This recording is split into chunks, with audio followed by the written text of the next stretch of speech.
तो आज की वीडियो ना हमारी बाइलिंगुअल होने वाली है, जिसमें कि हम इंग्लिश और हिंदी दोनों में बात करेंगे, ठीक है। तो सबसे पहला जो हमारे से यहाँ पे क्वेश्चन पूछा गया था, ये हमारे से पूछा गया है यहाँ पे, प्रोग्रेसिव मैट्रिक परीक्षण किस मनोवैज्ञानिक ने विकसित किया। इंग्लिश में जो हमारे पास क्वेश्चन पूछा गया था progressive matrix test was developed by. आखिर जो प्रोग्रेसिव मैट्रिक टेस्ट था वो किसने डेवलप किया, किसने वो विकसित किया था। तो ए हमारे पास दिया हुआ है रेविन, बी है हमारे पास दिया हुआ है गिलफोर्ड, सी है हमारे पास टोलमैन और डी है हमारे पास टर्मन। तो जो हमारा प्रोग्रेसिव मैट्रिक टेस्ट है ये हमारा रेविन ने डेवलप किया था। तो इसका जो यहाँ पे हमारे पास सही ऑप्शन है वो है ऑप्शन नंबर ए रेविन। तो नेक्स्ट जो क्वेश्चन हमारे से पूछा गया ये बहुत इंपॉर्टेंट क्वेश्चन है। ये हमारा जीन पियाजे की थ्योरी से लिया गया था। आपसे कई बार ये पूछा जा सकता है कि जीन पियाजे ने किसके ऊपर थ्योरी दी थी। तो जीन पियाजे ने हमारी जो थ्योरी दी थी वो दी थी हमारी कॉग्निटिव डेवलपमेंट पे। तो यहाँ क्वेश्चन था हमारे पास, हिंदी मीडियम में पूछे गए थे। यहाँ पे जीवन का सबसे कठिन काल माना जाता है। आखिर जो हमारे जीवन में काल होते हैं ना, जैसे कि इन्फेंसी स्टेज हो गया, चाइल्डहुड, एडल्सन, अडल्ट, इस एज में कौन सा सबसे कठिन काल है, ठीक है। इंग्लिश मीडियम में जो क्वेश्चन पूछा गया था वो था हमारे पास, which stage is consider most difficult period of life. ऐसी कौन से पीरियड है लाइफ में जहाँ पे कि हमारे को बहुत ज़्यादा प्रॉब्लम्स होती है। तो ए था हमारे पास इन्फेंसी स्टेज, बी है चाइल्डहुड, सी है हमारे पास एडोलसन, एडोलसन बोलते तो किशोर अवस्था, और डी है हमारे पास अडल्टहुड। तो इसका सही ऑप्शन है हमारे पास ऑप्शन नंबर सी एडोलसन, क्योंकि एडोलसन हमारी एक ऐसी स्टेज है जो कि हमारी बहुत डिफ़िकल्ट पीरियड होता है हमारी लाइफ का। तो नेक्स्ट अब हम बात करते हैं क्वेश्चन नंबर थर्ड। बहुत इंपॉर्टेंट क्वेश्चन है हमारा। देखो, आपके पास साइकोलॉजी में बाहर से कोई भी क्वेश्चन नहीं आता है, आपके पास जो बुक में टॉपिक्स है उसके रिगार्डिंग क्वेश्चंस आते हैं। हाँ, आपसे क्वेश्चन घुमा फिरा के पूछ दिए जाएंगे, थोड़ा कंफ्यूज करके पूछा जाएगा, थोड़ा जो लेवल है वो हाई करके पूछ सकते हैं, पर जो क्वेश्चन है वो आपका साइकोलॉजी का कभी भी बाहर से नहीं आता। टैट दे दो, सी टैट दे दो, सी टैट में भी इवन कि सारा का सारा आपका साइकोलॉजी सेक्शन सेम आता है, ठीक है। तो यहाँ पे क्वेश्चन पूछा गया था, फ्राइड के अनुसार इट डैश सिद्धांत पर आधारित है। जो फ्राइड है उन्होंने हमारे पास जो थ्योरी दी थी उसमें जो इट है ना, आखिर वो किसके ऊपर, किस सिद्धांत के ऊपर आधारित है। इंग्लिश सेक्शन में जो हमसे क्वेश्चन पूछा गया था ये था, according to Freud it is based on dash principle. ए है सौरव, सौरव बोले तो दुख, दुख के ऊपर क्या इट हमारा बेस्ड था। फियर, फियर होता है डर, डर के ऊपर बेस्ड था। नेक्स्ट है सी रियलिटी, वास्तविकता, और डी है प्लेजर। अब देखो, जब हम इट की बात कर रहे हैं according to Freud it is based on the principle of pleasure. जो हमारा इट है वो प्लेजर के प्रिंसिपल के ऊपर बेस्ड है। तो यहाँ पे सही ऑप्शन है हमारा option number D pleasure. Pleasure बोले तो सुख, सुख के सिद्धांत पर आधारित है। तो नेक्स्ट बात करते हैं question number fourth. Question number fourth पे आपके पास बहुत इंपॉर्टेंट क्वेश्चन। देखो, क्वेश्चन आपके पास हमेशा रिपीटेड होते हैं, कहीं ना कहीं आपसे क्वेश्चन ना रिपीटेड होता है। इस साल पूछा जाए क्या पता आपसे क्वेश्चन। तो क्वेश्चन क्या था हमारे पास, which psychologist use non sense syllabus as a learning material. ऐसा कौन सा साइकोलॉजिस्ट था, ऐसा कौन सा मनोवैज्ञानिक था जिसने कि नॉन सेंस सिलेबस को as a learning material use किया था। तो ये थे हमारे एबिन घोष। तो यहाँ पे सही ऑप्शन है हमारे पास option number C Ebbinghaus. Next बात करते हैं क्वेश्चन नंबर फिफ्थ। हमारे से पूछा गया था यहाँ पे, बुद्धि व सृजनात्मकता में किस प्रकार का संबंध पाया जाता है। देखो, इंटेलिजेंस और क्रिएटिविटी के बीच आखिर कैसा रिलेशनशिप पाया जाता है। पहले तो आप इस बात को याद रखना, क्या आखिर क्रिएटिविटी और इंटेलिजेंस के बीच रिलेशनशिप होता है। आपसे क्वेश्चन कुछ भी पूछ सकते हो फिर आके, क्योंकि इंटेलिजेंस एक ऐसा टॉपिक है आपका और क्रिएटिविटी एक ऐसा टॉपिक है जिसके रिगार्डिंग क्वेश्चन आपसे पीछे भी पूछे गए। जब क्योंकि हमने जितने भी अभी तक क्वेश्चन को सॉल्व किया है अभी साइकोलॉजी सेक्शन के, वहाँ पूछा गया है आपके पास, ठीक है। कई बार आपसे क्रिएटिविटी अलग करके पूछ जाती है, इंटेलिजेंस अलग करके। तो अगर कभी बाय द वे आपसे यही पूछ दिया गया क्या क्रिएटिविटी और इंटेलिजेंस के बीच रिलेशन है, तो आपका आंसर क्या होगा, तो आप एक कमेंट करके बताइएगा। तो यहाँ पे हमसे पूछा गया था आखिर कितना परसेंट बोले या रिलेशनशिप है भी है कि नहीं है। तो ए हमारे पास शून्य, बिल्कुल भी नहीं। बी नेगेटिव, नेगेटिव रिलेशनशिप कैसे हो सकता है आपका कभी भी किसी का बुद्धि और सृजनात्मकता के बीच में। सी है हमारे पास पॉजिटिव, और डी है हमारे पास नन। देखो, जो इसका सही ऑप्शन है ऑप्शन नंबर सी पॉजिटिव, क्योंकि अगर कोई एक क्रिएटिविटी पर्सन है तो उसको इंटेलिजेंस की ज़रूरत पड़ेगी। किसी चीज़ को क्रिएटिव बनाने के लिए बुद्धि की ज़रूरत पड़ती ही पड़ती है। तो यहाँ पे सही ऑप्शन है option number C positive. Relation है इनके बीच, किसके बीच? इंटेलिजेंस और क्रिएटिविटी के बीच। तो नेक्स्ट क्वेश्चन नंबर 6 बहुत इंपॉर्टेंट हमारे से क्वेश्चन पूछा गया है ये भी। किंडरगार्टन विधि का प्रतिपादन किसने किया? देखो, किंडरगार्टन एक बहुत ही हमारा पॉपुलर बोले चाहे बहुत ही इम्पॉर्टेंट एक ऐसा मेथड है, एक ऐसी विधि है जो कि हमारे को किसी के द्वारा प्रतिपादित की गई है। तो यहाँ पे हमारे से यही पूछा गया कि किसने इसके प्रतिपादन थे कौन? तो इसका जो प्रतिपादन थे वो थे हमारे पास फ्रेडरिच फ्रॉबल। तो इसका सही ऑप्शन है हमारे पास ऑप्शन नंबर ए। नेक्स्ट बात करते हैं अपना क्वेश्चन नंबर 7। यहाँ पे हमारे से पूछा गया अवधान एक डैश प्रक्रिया है। बोले तो attention is a dash process. जब हम अटेंशन की बात करें तो अटेंशन किस प्रकार की प्रक्रिया है, किस प्रकार का प्रोसेस है? तो यहाँ पे ऑप्शन हमारे पास ए दिया गया परमानेंट। देखो, आप परमानेंटली अटेंशन नहीं रह सकते किसी भी चीज़ के लिए। आपका जो अटेंशन स्पैन होता है ना वो बहुत ही कम होता है। तो परमानेंट तो आप अटेंशन कभी भी नहीं रह सकते, इसलिए परमानेंट प्रोसेस बिल्कुल नहीं है। बी है टेम्परेरी। टेम्परेरी का क्या मतलब है? अभी आप परमानेंट है मतलब अटेंशन है, फिर नहीं है, टेम्परेरी भी नहीं है। सी है सिलेक्टिव। सिलेक्टिव हमारा यहाँ पे सही ऑप्शन, क्योंकि आपको खुद सेलेक्ट करते हैं कि आपको कब अटेंशन देना है, किस चीज़ के लिए अटेंशन देना है, कौन सी चीज़ इंपॉर्टेंट है जहाँ आपको अटेंशन देना है, तो आप इसको सिलेक्ट करते हैं। तो जो हमारी अटेंशन है वो एक सिलेक्टिव प्रोसेस है, ना ही वो परमानेंट है, ना ही वो टेम्परेरी प्रोसेस है। तो यहाँ पे सही ऑप्शन है हमारे पास option number C selective. Next बात करते हैं क्वेश्चन नंबर 8। ये क्वेश्चन भी आपसे कभी ना कभी पूछा ही जाएगा, क्योंकि ऐसा क्वेश्चन तो है नहीं कि एक बार आएगा तो उसके बाद कभी नहीं आएगा। आप इसको नोट डाउन करके रख लो क्योंकि बहुत इंपॉर्टेंट क्वेश्चन है। 8th क्वेश्चन क्या है? Bhatia battery is used for which test? आखिर जो हमारी भाट्य बैटरी का प्रयोग किस परीक्षण हेतु किया जाता है?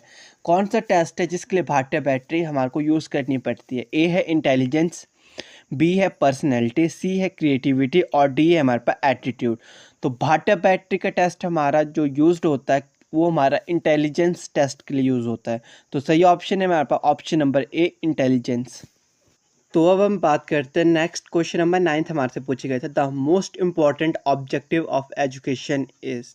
शिक्षा का अति महत्वपूर्ण उद्देश्य है। आखिर जो हम एजुकेशन ले रहे हैं, जो हम बच्चों का एजुकेशन दे रहे हैं, आखिर क्यों दे रहे हैं, उसका आखिर ऑब्जेक्टिव क्या है, मोस्ट इम्पॉर्टेंट ऑब्जेक्टिव क्या है, ये हमारे से क्वेश्चन पूछे गया है। ए है लाइवलीहुड, कि अपना जीवन जी ले इसलिए हम उसको एजुकेशन दे देते चलो।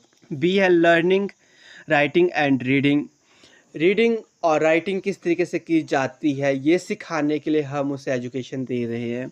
सी है हमारे पास इंटेलेक्चुअल डेवलपमेंट, उसका बौद्धिक विकास कर लेना सिर्फ।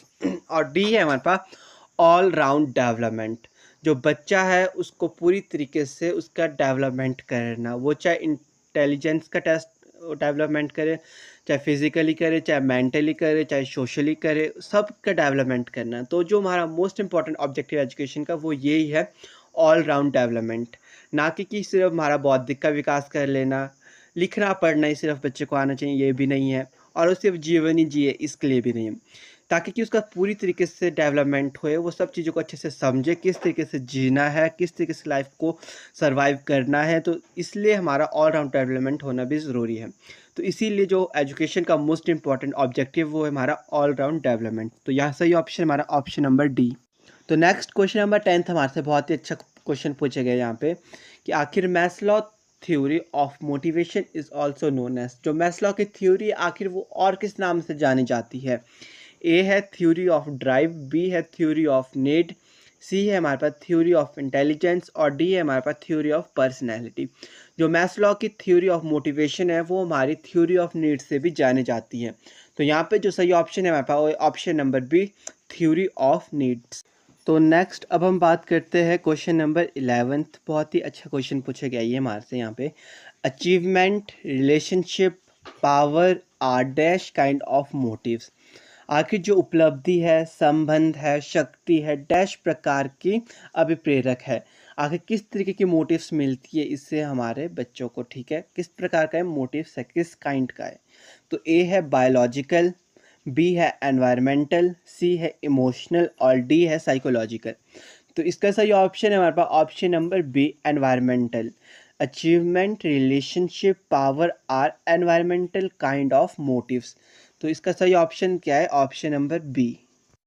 नेक्स्ट क्वेश्चन नंबर 12 जो हमारे से यहाँ पे पूछा गया है वो है हमारे पास learning is the modification in a behaviour which is relatively. जो लर्निंग बोले तो वो हमारा क्या है, बिहेवियर में एक प्रकार का मॉडिफिकेशन है। जो हमारा बिहेवियर है उसको मॉडिफाई किया जाता है।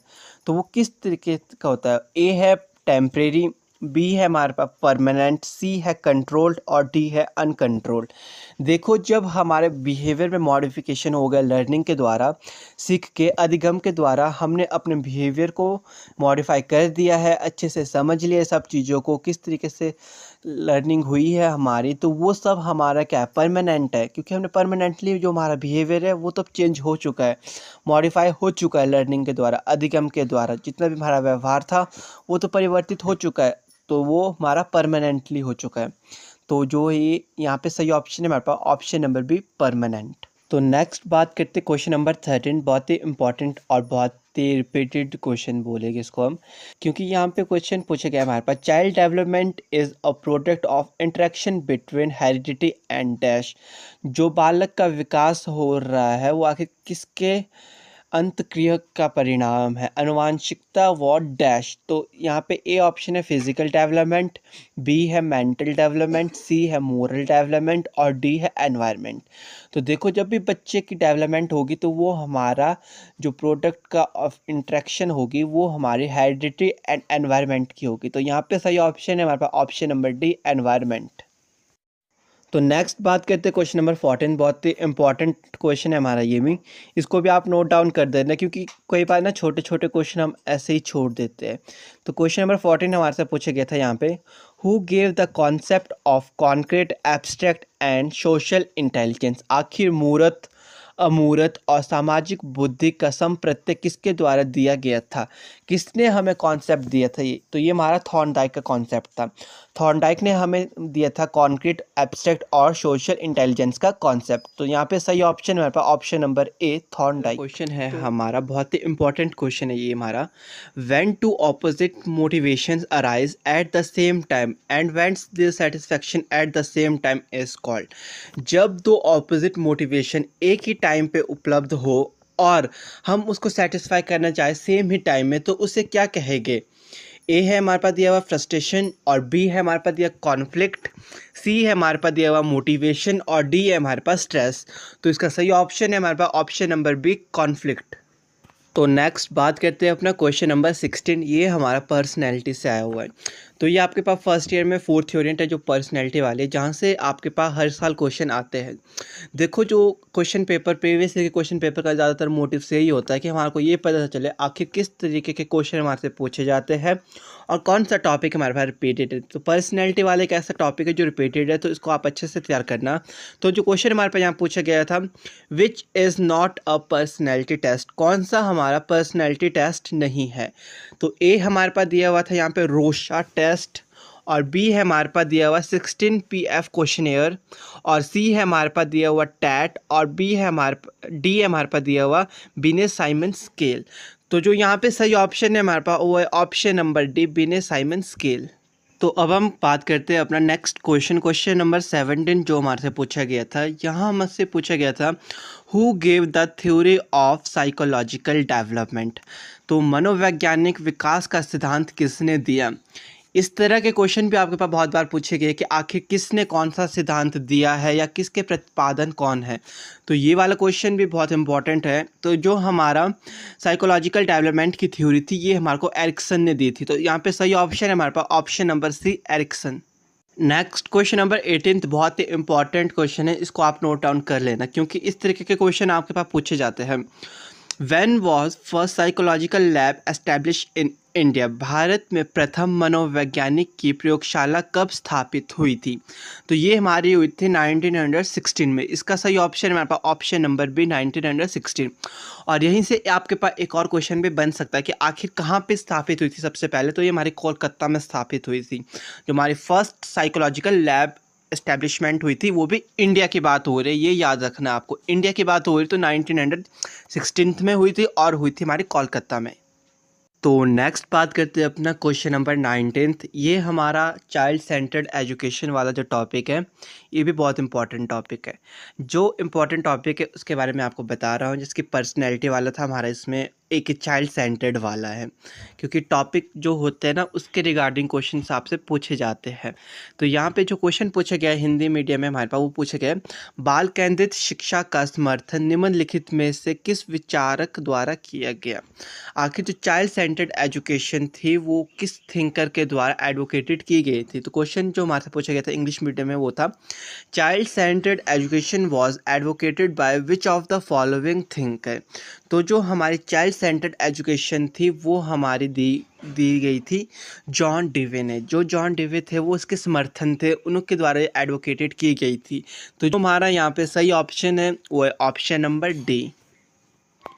तो नेक्स्ट अब हम बात करते हैं क्वेश्चन नंबर 20 क्या पूछा गया था हमारे पास। तो ये हमारे एक पियाजे की थ्योरी, आपको पता है एक जो पियाजे है वो हमारे एक साइकोलॉजिस्ट है जिन्होंने बहुत ही बड़ा मतलब थ्योरी दी थी हमारे पास, किसके ऊपर, कॉग्निटिव डेवलपमेंट के ऊपर इन्होंने वर्क किया हुआ है।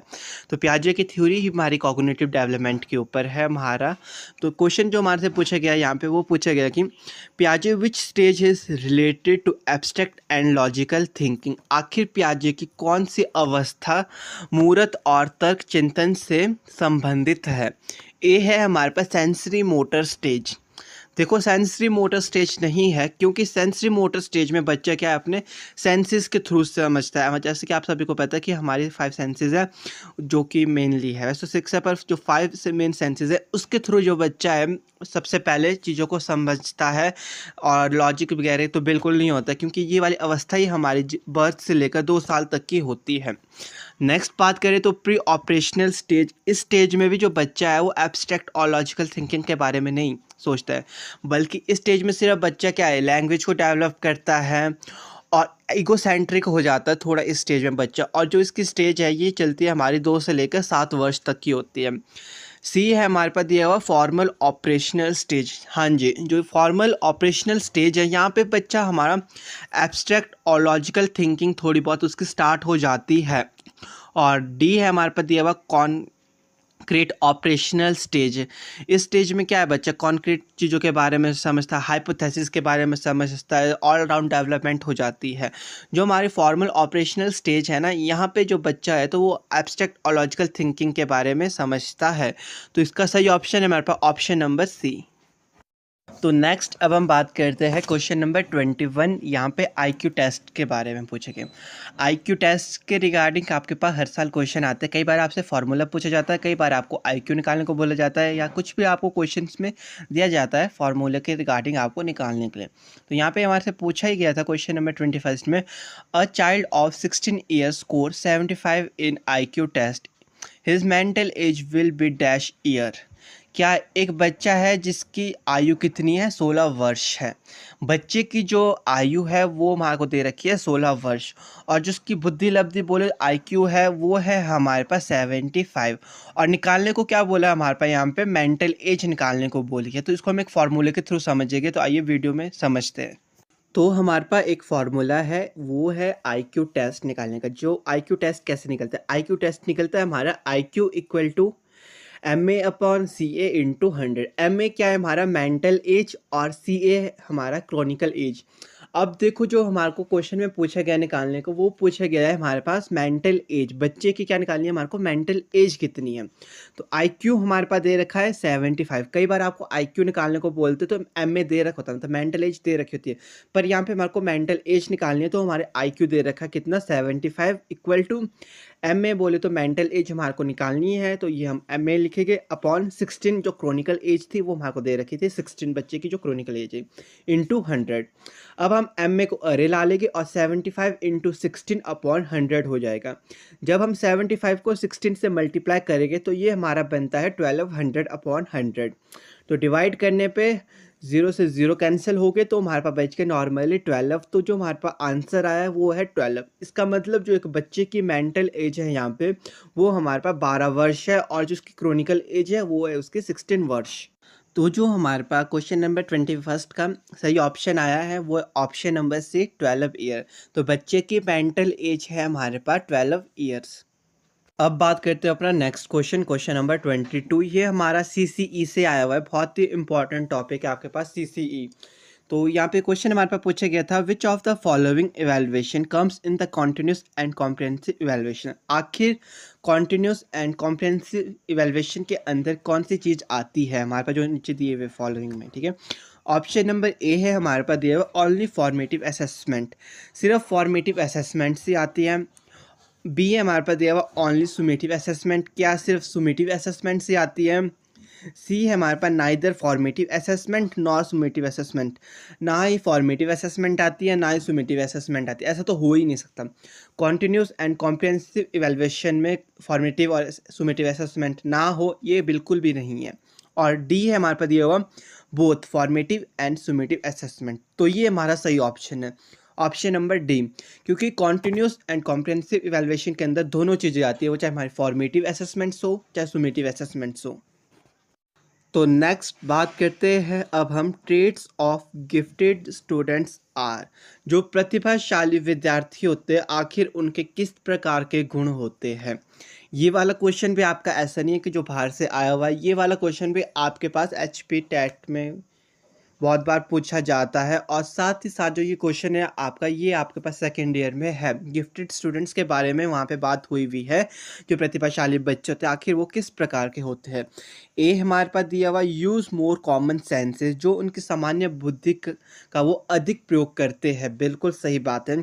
जो गिफ्टेड हो गए, जो प्रतिभाशाली बच्चे होते हैं, जो बुद्धिमान बच्चे होते हैं, वो बहुत ज़्यादा अपनी जो है सामान्य बुद्धि का यूज़ करते हैं। बी ए हमारे पास believe in understanding subject matter, हाँ जी, वो विषय वस्तु को भी समझने की क्षमता रखते हैं, वो अच्छे से किसी भी चीज़ को अच्छे से समझ सकते हैं, ठीक है, ये भी ठीक बात है। सी हमारे पास दिया हुआ है have tendency of abstract thinking, वो हमारा जो एब्स्ट्रैक्ट थिंकिंग है उसके बारे में भी जानते हैं, एब्स्ट्रैक्ट थिंकिंग उनकी हाई लेवल की होती है, ये भी सही बात है। और डी है हमारे पास ऑल ऑफ द अबव, बिल्कुल सही। ये जितने भी हमारे पास all of the above option दिए गए हैं, ये सब के सब गिफ्टेड स्टूडेंट की एक विशेषताएं है, उनके गुण है। तो यहाँ पे सही ऑप्शन है हमारे पास ऑप्शन नंबर डी। तो नेक्स्ट अब हम बात करते हैं अपना क्वेश्चन नंबर 24 की, जो हमारे से पूछा गया है यहाँ पे, वो है which one of the following is the primary agency of socialisation. देखो ये वाला क्वेश्चन बहुत ही इंपॉर्टेंट है, सामाजिकरण से आपके पास क्वेश्चंस पूछे जाते हैं। ए है कंप्यूटर, बी है आपके पास पॉलिटिकल पार्टीज, सी है हेरिडिटी और डी है फैमिली। तो इसका सही ऑप्शन है हमारे पास ऑप्शन नंबर डी, फैमिली। जो फैमिली है वो हमारी प्राइमरी एजेंसी है हमारे सोशलाइजेशन की। तो नेक्स्ट क्वेश्चन, क्वेश्चन नंबर 25 हमारे से पूछा गया है, a teacher make use of variety of task to cater to the different learning style of her learners, she is influenced by. एक अध्यापिका है जो कि बहुत सारी वैरायटी ऑफ टास्क का यूज़ करती है अपने लर्निंग स्टाइल को डिफरेंट बनाने के लिए, इजी बनाने के लिए, जिससे कि बच्चे आसानी से सब चीज़ को सीख सकें। तो वो किसके द्वारा इन्फ्लुएंस की गई है, किसके द्वारा वो प्रभावित हुई हुई है। ए है हमारे पास दिया हुआ Gardner multiple intelligence theory, B है कोलबर्ग मोरल डेवलपमेंट थ्योरी, और सी है हमारे पास दिया हुआ वाइगोस्की सोशल कल्चर थ्योरी, और D none of the above. तो इसका सही ऑप्शन है हमारे पास option number A, Gardner multiple intelligence theory के द्वारा ही वो प्रभावित हुई, जिसके कारण वो बच्चों को अलग अलग तरह से बच्चों को पढ़ा रही है, जो उनका पढ़ने का स्टाइल है वो अलग अलग तरीके का है, मेथड्स का यूज़ कर रही है। तो इसलिए यहाँ पे सही ऑप्शन क्या है हमारा ऑप्शन नंबर ए। तो नेक्स्ट क्वेश्चन नंबर 26 हमारे से पूछा गया है, on which development is Jean पियाजे theory of child development based. तो जो हमारे जीन पियाजे थे ना, उन्होंने क्या बालक का विकास का सिद्धांत किस विकास पर आधारित है। आखिर उन्होंने किसके ऊपर जो हमारे को थ्योरी दी थी, ये बात मैंने इससे पहले भी आपको कही थी। ए है सोशल डेवलपमेंट, बी है कॉग्निटिव डेवलपमेंट, सी है हमारे पास दी हुई बायोलॉजिकल डेवलपमेंट, और डी है ऑल ऑफ द अबव। तो देखो पियाजे ने जो कार्य किया था वो इंसान के संज्ञानात्मक विकास के ऊपर किया था, ठीक है। तो इसका सही ऑप्शन है हमारे पास option number B, cognitive development. Next बात करते हैं अपना क्वेश्चन नंबर 27 जो हमारे से पूछा गया है, वो है development is a dash process. तो डेवलपमेंट और ग्रोथ भी एक ऐसा टॉपिक है आपके पास जिसके रिगार्डिंग आपके पास क्वेश्चन पूछे जा सकते हैं, बहुत इजी क्वेश्चंस आते हैं इसके पास आपके पास। डेवलपमेंट किस प्रकार का एक प्रोसेस है, लिमिटेड नहीं, लिमिटेड नहीं है। और बी था हमारे पास कॉन्टिन्यूस, और सी है हमारे पास पॉजिटिव और डी है जनरल। तो इसका सही ऑप्शन है हमारे पास ऑप्शन नंबर बी कॉन्टिन्यूस। जो डेवलपमेंट है वो एक कॉन्टिन्यूस प्रोसेस है, वो हमेशा निरंतर चलने वाली प्रक्रिया, ऐसी नहीं कि जो रुक जाएगी। जो ग्रोथ है वो कुछ समय के बाद आपकी रुक सकती है। बच्चे की जो हाइट होगी, देखो ग्रोथ होती है, ग्रोथ के अंडर आती है जो हाइट भी कह रहे होती है, तो थोड़े समय के बाद रुक जाती है। पर जो डेवलपमेंट है, जो विकास है, वो निरंतर प्रक्रिया, वो चलते रहेगा। इसीलिए यहाँ पे सही ऑप्शन है हमारा बी। नेक्स्ट बात करते हैं क्वेश्चन नंबर 28 हमारे से पूछा गया था, to write down the behaviour that happen on the spot is that order is called. मौके पर ही कोई घटना को हम किसी व्यवहार को उसी क्रम पे लिख रहे हैं तो उसको क्या कहलाएगा। ए है हमारे पास दिया हुआ रिफ्लेक्टिव जनरल्स, बी है हमारे पास दिया हुआ ऑब्जर्वेशन, सी है हमारे पास नरेटिव्स और डी है हमारे पास एक्सपेरिमेंट। तो इसका सही ऑप्शन है हमारे पास option number C narratives. Next बात करते हैं क्वेश्चन नंबर 29 हमारे से पूछे गए यहाँ पे, experiment is a method of testing. आखिर जब हम एक्सपेरिमेंट करते हैं तो किस चीज़ की टेस्टिंग होती है। क्या रिजल्ट, ए हमारे पास दिया हुआ है रिजल्ट, क्या रिजल्ट की टेस्टिंग होती है। बी है हमारे पास दिया हाइपोथेसिस, क्या हाइपोथेसिस की टेस्टिंग होती है। सी है एनालिसिस, क्या एनालिसिस की टेस्टिंग होती है। डी है हमारे पास सब्जेक्ट, क्या सब्जेक्ट की टेस्टिंग होती है। तो जो एक्सपेरिमेंट जो मेथड है, जब हमारी उसमें टेस्टिंग होती है तो हमारी हाइपोथेसिस की होती है, परिकल्पनाओं की होती है।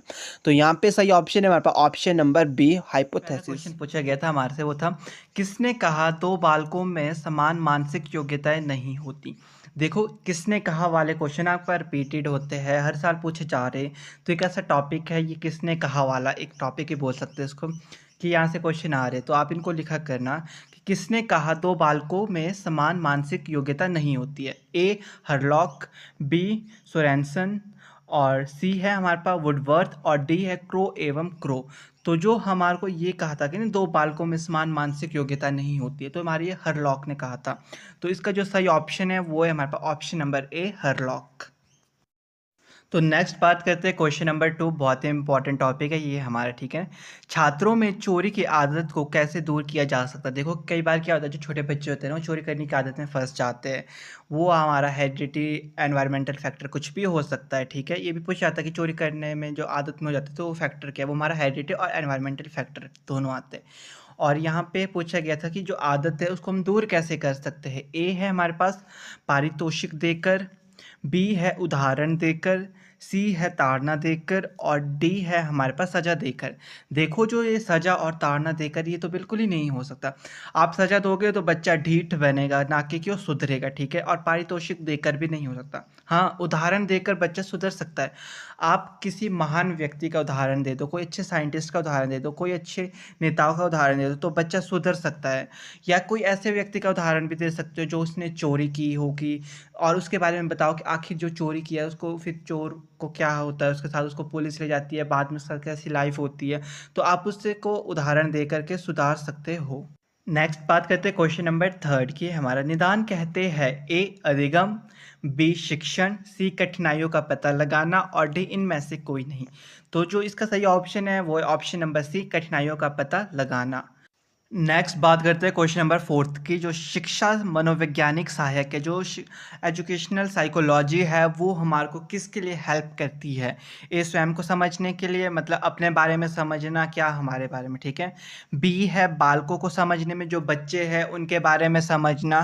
सी है हमारे पास शिक्षण विधियों के चयन में, जो शिक्षण की विद्या है, कौन सा मेथड को हमें चूज़ करना है बच्चों के लिए, कौन सा मेथड सही है उसका सिलेक्शन करने में। डी है हमारे पास संपूर्ण शिक्षण प्रक्रिया में, पूरी जो हमारी शिक्षा प्रक्रिया है उसमें। तो जो सही ऑप्शन है वो है हमारे पास ऑप्शन नंबर डी, संपूर्ण शिक्षण प्रक्रिया में शिक्षा मनोवैज्ञानिक सहायक है। तो नेक्स्ट क्वेश्चन नंबर 5 हमारे से पूछे गया, सृजनात्मक की पहचान होती है। तो सृजनात्मक वाला हमारे एक ऐसा मोस्ट इंपॉर्टेंट टॉपिक है साइकोलॉजी का, जिसके रिगार्डिंग हर साल 1 या 2 क्वेश्चन आपको देखने को मिलेंगे। तो सृजनात्मक और जो हमारे इंडिविजुअल डिफरेंस है ना, ये हमारा फर्स्ट ईयर में शायद से 3rd यूनिट है, जिसके रिगार्डिंग आपको क्वेश्चंस देखने को मिलते हैं। तो अगर आप अभी फर्स्ट या सेकंड ईयर में हो तो अच्छे से पढ़ना साइकोलॉजी। तो यहाँ पे हमसे क्वेश्चन पूछता सृजनात्मक की पहचान होती है। ए था हमारे पास पुराने व्यवहार से, बी था चित्रकला से, सी है संगीत से और डी है नवीन परिणाम से। अब देखो सृजनात्मक की बात करें तो जब हम बात करते हैं ना सृजनात्मक बोले क्रिएटिव पर्सन, तो नवीन परिणामों से हमें पता चलता है आखिर वो किस तरीके से नई नई चीज़ों को देख रहा है, किस तरीके से नई नई चीज़ों का आविष्कार कर रहा है, किस तरीके से नई नई चीज़ों को बना रहा है। तो इसका जो सही ऑप्शन है वो है ऑप्शन नंबर डी। तो नेक्स्ट क्वेश्चन नंबर 6 हमारे से पूछा गया था, अहम संपूर्णता बनाम निराशा की अवस्था है। ए है हमारी 30 से लेकर 65 वर्ष तक, बी है 20 से लेकर 30 वर्ष तक, सी है हमारे पास 65 वर्ष या इनमें इससे अधिक, और डी है हमारे पास 12 से लेकर 19 वर्ष तक। तो जो इसका सही ऑप्शन है वो है हमारे पास सी, 65 वर्ष या इससे अधिक। नेक्स्ट क्वेश्चन नंबर 7 बहुत ही इंपॉर्टेंट क्वेश्चन है भी। दूसरे वर्ष के अंत तक शिशु का शब्द भंडार हो जाता है। ए है हमारे पास 50 शब्द, बी है हमारे पास 272 शब्द, सी है 301 और डी है हमारे पास 450 शब्द। तो जो हमारा इसका सही ऑप्शन है वो है ऑप्शन नंबर बी। जब बच्चा हमारा 2 वर्ष का हो जाता है तो वो 272 वर्ड्स का भंडार मतलब उसके अंदर वोकैबुलरी हो जाती है 272। तो नेक्स्ट बात करते हैं हम क्वेश्चन नंबर 8 की। इसमें हमारे को पूछे गए हैं छात्रों में रटने को कम करने के लिए कौन सा उपाय सर्वोत्तम है। क्या होता है ना, कई बार जो बच्चे होते हैं ना वो रटने रोट मेमोरी होती है उनकी, जो रटना रटना रटना करते हैं, तो उसको हम कम किस तरीके से कर सकते हैं वो हमारे से उपाय पूछे गए। ठीक है, ए है हमारे पास पाठ्य सामग्री क्रियाओं को बढ़ावा देना, बी है शिक्षण विधियों में परिवर्तन करना, या सी है हमारे पास सृजनात्मक को बढ़ावा देना, और डी है मूल्यांकन विधियों में परिवर्तन करना। तो जब हम मूल्यांकन विधियों में परिवर्तन करेंगे ना तो बच्चे की जो रटने करने की प्रवृत्ति होती है ना वो कम हो जाती है। तो इसलिए जो यहाँ पे सही ऑप्शन है हमारा वो है ऑप्शन नंबर डी। नेक्स्ट अब हम बात करते हैं क्वेश्चन नंबर 9। यहाँ हमसे पूछा गया सीखने के वक्र है। ए सीखने की प्रगति के सूचक, बी है हमारे पास सीखने की मौलिकता के सूचक, सी है हमारे पास सीखने के गात्यात्मक स्वरूप के सूचक, और डी है हमारे पास सीखने की रचनात्मक के सूचक। तो यहाँ पे जो हमारा सही ऑप्शन है वो है हमारे पास ऑप्शन नंबर ए, सीखने की प्रगति के सूचक। नेक्स्ट बात करते हैं क्वेश्चन नंबर 10 है हमारे पास, मानव विकास में कौन सा कारक महत्वपूर्ण है। बोले तो जब डेवलपमेंट की बात करें हम इंसान की तो कौन सी चीज़ बहुत इंपॉर्टेंट है। ए हमारे पास अनुवांशिकता बोले तो हेरिडिटी, बी है पर्यावरण एनवायरनमेंट, सी है हमारे पास अनुवांशिकता एवं पर्यावरण, और डी है इनमें से कोई नहीं। देखो जब भी हम विकास की बात करते हैं तो अनुवांशिकता एवं पर्यावरण दोनों ही बहुत इंपॉर्टेंट होते हैं। मनुष्य की लाइफ में ना, एक पर्सन की लाइफ में हेरिडिटी एनवायरनमेंट दोनों का फैक्ट पड़ता ही पड़ता है। अगर आपसे कहीं भी कुछ पूछा जाए इंसान के रिलेटेड तो वहाँ पे ये ऑप्शन ज़रूर होगा दिया हुआ अनुवांशिकता एवं पर्यावरण, तो ये दोनों ही हमारे है। तो यहाँ पे जो सही ऑप्शन है वो ऑप्शन नंबर सी, अनुवांशिकता एवं पर्यावरण। आप बोले तो अगर कोई बच्चा चोरी कर रहा है तो वहाँ पे भी इसका कारण हो सकता है। तो नेक्स्ट क्वेश्चन हमारे से पूछा गया है यहाँ पे, हमारे शरीर में गुणसूत्रों के कितने जोड़े होते हैं। ए 23, बी 25, सी 19 और डी है हमारे पास 17। तो इसका सही ऑप्शन है हमारे पास ऑप्शन नंबर ए 23। हमारे शरीर में 23 गुणसूत्रों के जोड़े होते हैं। तो नेक्स्ट अब हम बात करते हैं क्वेश्चन नंबर 12 की, बालक के व्यक्तिगत अध्ययन की मनोवैज्ञानिक विधि है। ए है हमारे पास रेटिंग स्केल, बी है प्रश्नावली, सी है हमारे पास केस स्टडी और डी है प्रयोगात्मक विधि। देखो जब हम बालक के व्यक्तिगत अध्ययन उसके पर्सनल लाइफ के बारे में जानना है तो हमारे को उसकी केस स्टडी करनी पड़ेगी, उसकी गहराई तक जाना पड़ेगा, आखिर उसके बारे में जानना पड़ेगा क्या वो करता है, उसका जो बैकग्राउंड है वो किस तरीके का है। तो ये सब हमारे को केस स्टडी से पता चलता है। तो इसका सही ऑप्शन है हमारे पास सी। तो नेक्स्ट क्वेश्चन क्वेश्चन नंबर 13 बहुत इंपॉर्टेंट क्वेश्चन है ये हमारे पास। तो ये यहाँ पे पूछा गया है, एक मूर्त बुद्धि, दो अमूर्त बुद्धि एवं तीसरी हमारी सामाजिक बुद्धि, 3 प्रकार के बुद्धियों के प्रकार किस मनोवैज्ञानिक द्वारा दिए गए थे। तो ये हमारे थॉर्नडाइक के द्वारा दिए गए थे। तो इसका जो सही ऑप्शन है हमारे पास ऑप्शन नंबर डी। तो नेक्स्ट क्वेश्चन क्वेश्चन नंबर 14, ये हमारे पास रिपीटेड और मोस्ट इंपॉर्टेंट क्वेश्चन है। ठीक है, तो यहाँ पूछा गया था हमारे पास प्रथम मनोवैज्ञानिक प्रयोगशाला की स्थापना किसने की थी। तो जो हमारी प्रथम जो मनोवैज्ञानिक प्रयोगशाला थी उसकी स्थापना हमारी वुंट ने की थी, और कब की थी ये भी पूछा जाता है। तो ये की थी हमारी 1879 में। तो इसका जो यहाँ पे सही ऑप्शन है वो है ऑप्शन नंबर सी। तो नेक्स्ट क्वेश्चन नंबर 15 है हमारे पास, कूट संकेत प्रक्रिया है। ए विस्मरण, बी स्मृति, सी संवेदना और डी है हमारे पास संवेग। तो जो हमारी कूट संकेत प्रक्रिया है ये हमारी स्मृति की प्रक्रिया है।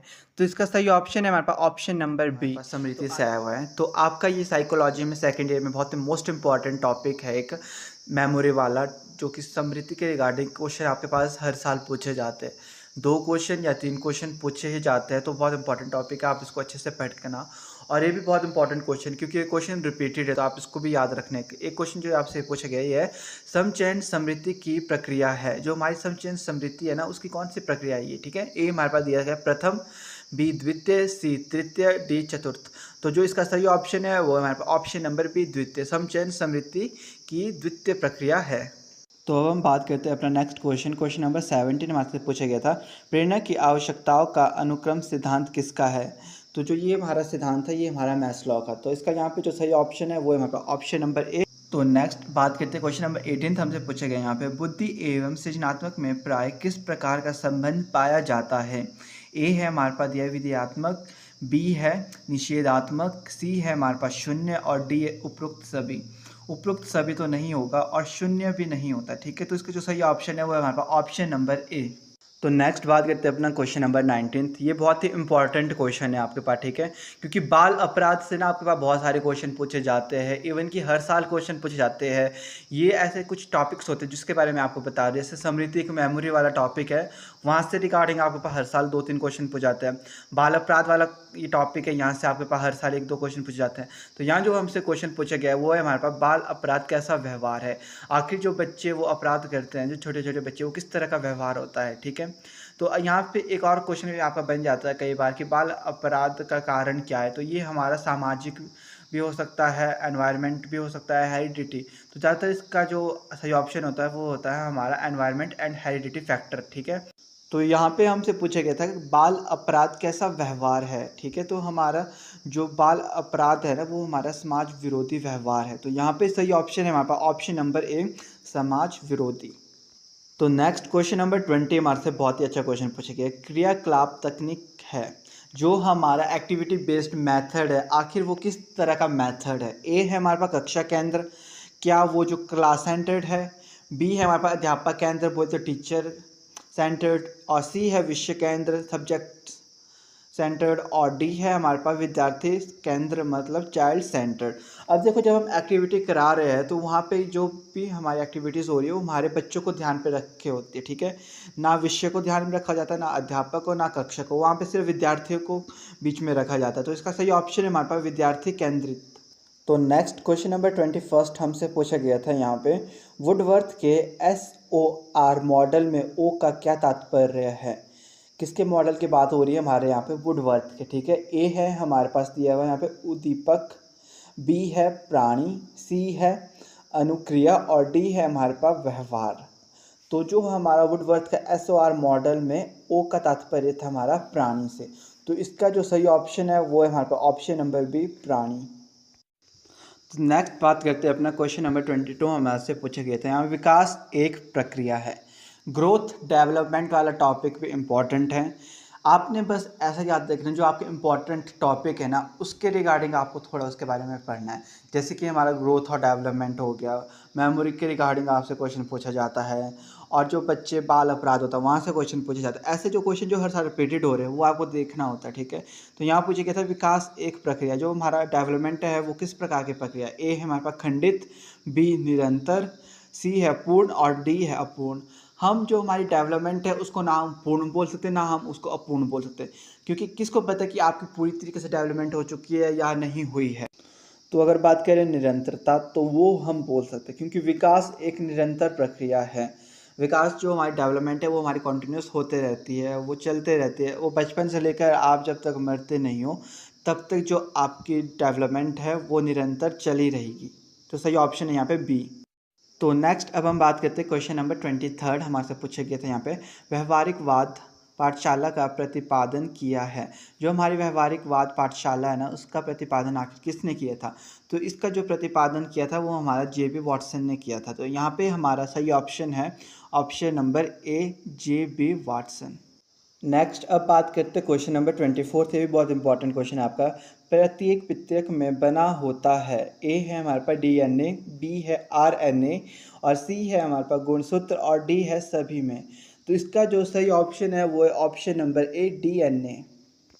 तो नेक्स्ट क्वेश्चन नंबर 25 हमारे से पूछे गए थे यहाँ पे वार्तालाप उदाहरण है। ए हमारे पास दिया गया था यहाँ पे संवेदीगात्मक अवस्था, बी है अपूर्ण क्रियात्मक अवस्था, सी है स्थूल क्रियात्मक अवस्था और डी है हमारे पास औपचारिक क्रियात्मक अवस्था।